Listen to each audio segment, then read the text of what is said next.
ബുധനൂർ വേതാളംകുന്ന് പരബ്രഹ്മ ക്ഷേത്രത്തിലെ ആഭിമുഖ്യത്തിൽ ഒരാഴ്ചയായി നടന്നുവന്ന സനാതനധർമ്മ സാംസ്കാരിക വേനലവധി ക്യാമ്പ് സമാപിച്ചു. ബ്രഹ്മം 2026 എന്ന പേരിലാണ് ക്യാമ്പ് സംഘടിപ്പിച്ചത്. ശിവഗിരി മഠം ഗുരുധർമ്മ പ്രചാരണ സഭ സെക്രട്ടറി സ്വാമി അസംഗാനന്ദഗിരി സമാപന സമ്മേളനം ഉദ്ഘാടനം ചെയ്തു.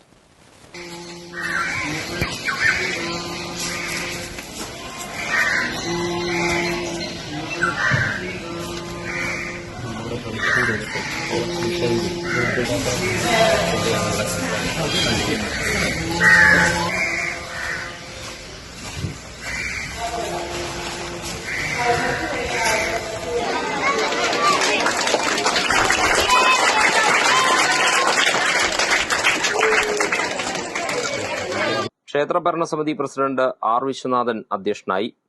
Arun S Pillai, M N. Sasidharan, K R. Mohanan, Girish Elanjimel, Saji Kuttappan, K. Vikraman, Usha Sugathan, ക്ഷേത്രതന്ത്രി ആർ. രഞ്ജിത്ത്, സി. അനീഷ് കുമാർ എന്നിവർ പങ്കെടുത്തു. പുരാണങ്ങൾ, വേദേതിഹാസങ്ങൾ, മന്ത്രങ്ങൾ, ക്ഷേത്രപരിചയം, ഐതിഹ്യങ്ങൾ, ചരിത്രം തുടങ്ങിയ വിഷയങ്ങളിലായി നടന്ന അവധി ക്യാമ്പിൽ പങ്കെടുത്ത 152 കുട്ടികൾക്ക് പഠനോപകരണങ്ങളും നൽകി. കുഞ്ഞുങ്ങൾ, സഹോദരി സഹോദരങ്ങളെ, ബ്രഹ്മം 2026 ജാതിമത ഭേദ വർഗ ഈ ക്ഷേത്ര ഭരണസമിതിയുടെ നേതൃത്വത്തിൽ നടത്തിയ ഈ വേനലവധി ക്യാമ്പിലെ